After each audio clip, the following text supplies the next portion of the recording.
The detective slid the note across the interrogation room table, his eyes studying my face for any sign of guilt. "Mrs. Mitchell, would you like to explain this?" I looked down at my husband Jack's familiar handwriting. "If you're reading this, I'm dead. My wife Rebecca killed me. She's been planning it for months. Don't let her get away with this." My hands didn't shake as I pushed the paper back. "I'd like to explain something, Detective Harris," I said calmly, "but probably not what you're expecting." It had been 3 days since Jack disappeared. 3 days since they found his car abandoned by the river, blood splattered across the driver's seat. 3 days of watching my sister Rachel play the part of the devastated sister-in-law, while secretly helping the police build their case against me. What they didn't know was that I'd been building my own case for months. "Go ahead, Mrs. Mitchell," Detective Harris said, leaning back in his chair. "We're all ears." I opened my purse and pulled out a USB drive. "Before I give you this, I need you to understand something. I'm not just going to tell you what happened to Jack. I'm going to show you how he and my sister planned this whole thing, and how they messed up in ways they never imagined." The detective's eyebrows rose slightly.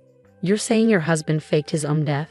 "Yes," I replied, and tried to frame me for it so he and my sister could start a new life together with his life insurance money. But they made one crucial mistake. They underestimated me. My name is Rebecca Mitchell. I'm 34 years old, and until 3 days ago, I was married to a man who thought he could destroy my life and get away with it. But I'm also a forensic accountant, and if there's one thing I know, it's that numbers don't lie, even when people do. 6 months earlier, I was working late at my office, combing through financial records for a client when I noticed something odd in my own bank statements. A series of small transfers, carefully spread out to avoid detection, moving money from our joint account to an unknown destination. Most people wouldn't have caught it. The amounts were tiny, $50 here, $75 there, but they added up. Over 3 months, nearly $15,000 had disappeared. I didn't confront Jack immediately. Instead, I did what I do best. I followed the money. The transfers led me to a private account, and from there to a trail of receipts that told a story I wasn't prepared for. Hotel rooms booked under my sister's name. Dinner reservations for 2 at restaurants where Jack claimed he had business meetings. A down payment on a small apartment across town. But the real punch to the gut. A receipt for an engagement ring, purchased 2 weeks earlier. I sat in my dark office that night, staring at the evidence on my computer screen, and made a decision. I wouldn't confront them, not yet. Instead, I would document everything, build an ironclad case, and wait to see what they were planning. I didn't have to wait long. "Honey," Jack said one evening over dinner, his voice carefully casual. "What would you think about increasing my life insurance policy?" I looked up from my plate, keeping my expression neutral. "Oh, why's that?" He shrugged, not meeting my eyes. "Just thinking about the future, making sure you're taken care of if anything happens to me." I watched him push food around his plate, noting how his left hand trembled slightly, a tell he'd had since I met him. He was lying, and he was nervous about it. "Sure," I said softly. "That makes sense." The policy was increased to $2 million the next day. I started keeping a second set of books. Rachel came over more often after that, playing the role of the caring sister. She'd bring coffee, ask about my day, all while helping her lover plan my destruction. "You work too hard," she said one afternoon, perched on the edge of my desk at home. "You should take a break, maybe go visit Mom for a few days." I smiled, thinking of the hidden camera I'd installed in my home office. "Maybe soon. Things are pretty busy right now." She touched my shoulder, and I wondered if she felt any guilt at all. "You know I'm always here for you, right?" "I know," I replied, and I did know. I knew exactly what she was there for. The pieces of their plan became clearer each day. The life insurance policy, the secret apartment, the carefully orchestrated paper trail making me look unstable, jealous, potentially violent. They thought they were being clever, but they left traces everywhere. Burner phones with texts not quite deleted. Receipts for chemical supplies that could make Jack's blood appear to be in larger quantities than it was. Research on their shared laptop about dissolving bodies in lye. I documented everything, backing up files, photographing evidence, building my case methodically while they built their trap. The day before Jack disappeared, he kissed me goodbye like any other morning. "Love you," he said. and I wondered if he felt anything at all as he said those words. "Love you too," I replied, knowing it would be the last time I said it. 24 hours later, his car was found by the river, and my sister was at my door with tears in her eyes. "Becca," she sobbed, pulling me into a hug. "They found Jack's car. There's so much blood." I held her, feeling her tears soak into my shoulder, and thought about the camera in my necklace recording every moment of her performance. Now, sitting across from Detective Harris, I plugged the USB drive into his computer. "Everything you need is here," I said quietly. "Bank records, photos, videos, communications between them planning this whole thing. And most importantly, proof that Jack is very much alive." The detective's eyes widened as he scrolled through the files. "Mrs. Mitchell, this is extensive." "I'm thorough," I said simply. "It's why I'm good at my job. It's also why they're going to regret ever thinking they could outsmart me." Harris looked up from the screen, his expression shifting from skepticism to something like respect. "Where do you think they are now?" I allowed myself a small smile. "Oh, I know exactly where they are. And in about 20 minutes, so will you?" Detective Harris stared at his computer screen, scrolling through the mountain of evidence I collected. "According to these records, your husband purchased one-way tickets to Mexico 2 days ago. Cabo San Lucas," I confirmed. "He and Rachel are staying at the Villa del Arco Resort, room 412, booked under the name James Cooper, his favorite alias. They used my money to pay for it." The detective's brow furrowed. "Your money? Remember those small transfers I mentioned? They weren't as clever as they thought. While they were stealing from our joint account, I was tracking every penny. Last week, I moved most of our assets to a private account, one they can't access." I pulled up my phone and showed him the resort's live webcam feed. There, lounging by the infinity pool, were Jack and Rachel, probably celebrating their successful escape. "They think they've won," I continued. "That I'm here being interrogated for murder while they start their new life. They have no idea I've been 10 steps ahead of them this whole time." Harris picked up his phone, already dialing. "I'll contact the Mexican authorities immediately." "Before you do that," I said, holding up a hand, "there's something else you should see." I reached into my bag and pulled out a thick manila envelope. Inside were documents that would ensure Jack and Rachel's downfall wasn't just complete, it was spectacular. These are records of every illegal transaction Jack has made through his company over the past 5 years. Tax evasion, money laundering, fraud. I've been collecting evidence since I first suspected something was wrong in our marriage. The detective's eyes widened as he flipped through the pages. "Mrs. Mitchell, this could put him away for decades." "I know," I said quietly. "And Rachel too. She's been helping him cook the books since she became his company's accountant 2 years ago. That's how their affair started." I thought back to the day I hired the private investigator who photographed them together outside that hotel. I'd known then, watching them laugh and kiss like teenagers, that my marriage was over. But I'd needed more than just proof of their affair. I needed to understand the full scope of their betrayal. "There's something I don't understand," Harris said, looking up from the documents. "Why didn't you confront them when you first discovered the affair? Why go through all this?" I leaned back in my chair, choosing my words carefully. "Detective, have you ever been betrayed by the 2 people you trusted most in the world?" He shook his head. "I grew up with Rachel.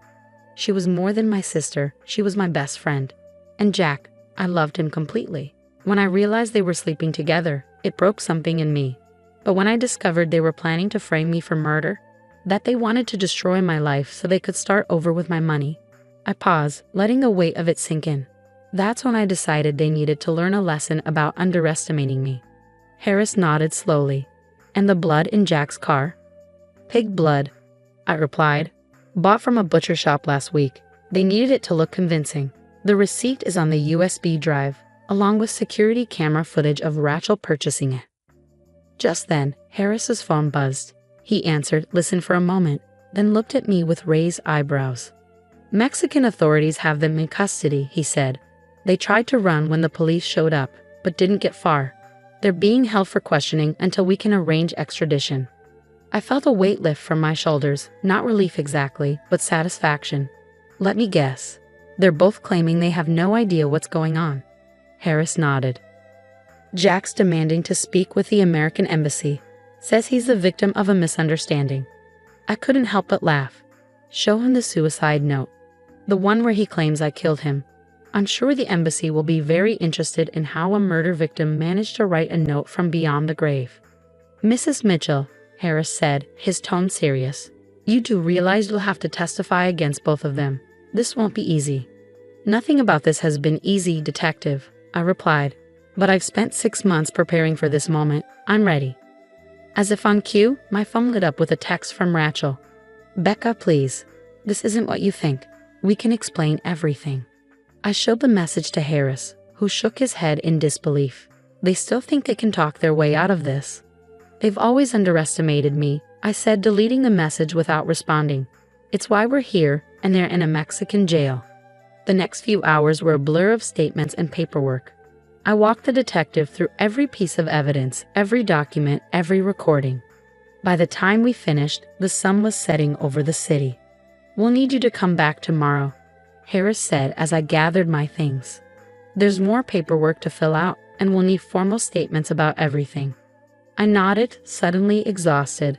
The adrenaline that had carried me through the past 3 days was wearing off, leaving me drained. One more thing, Harris added as I reached the door. How did you stay so calm through all of this? Most people would have fallen apart. I turned back to face him. Detective, when someone tries to destroy you, you have 2 choices. You can break down, or you can become unbreakable. I chose the latter. As I walked out of the police station that evening, my phone buzzed again. This time it was Jack, his number showing up as unknown. I know you're behind this, his message read. You've ruined everything. How could you do this to us? I stared at the words, marveling at his audacity. Even now, caught in his own trap, he was trying to make me the villain. I typed out a response. No, Jack. You and Rachel ruined everything when you decided to frame me for murder. I just made sure you faced the consequences.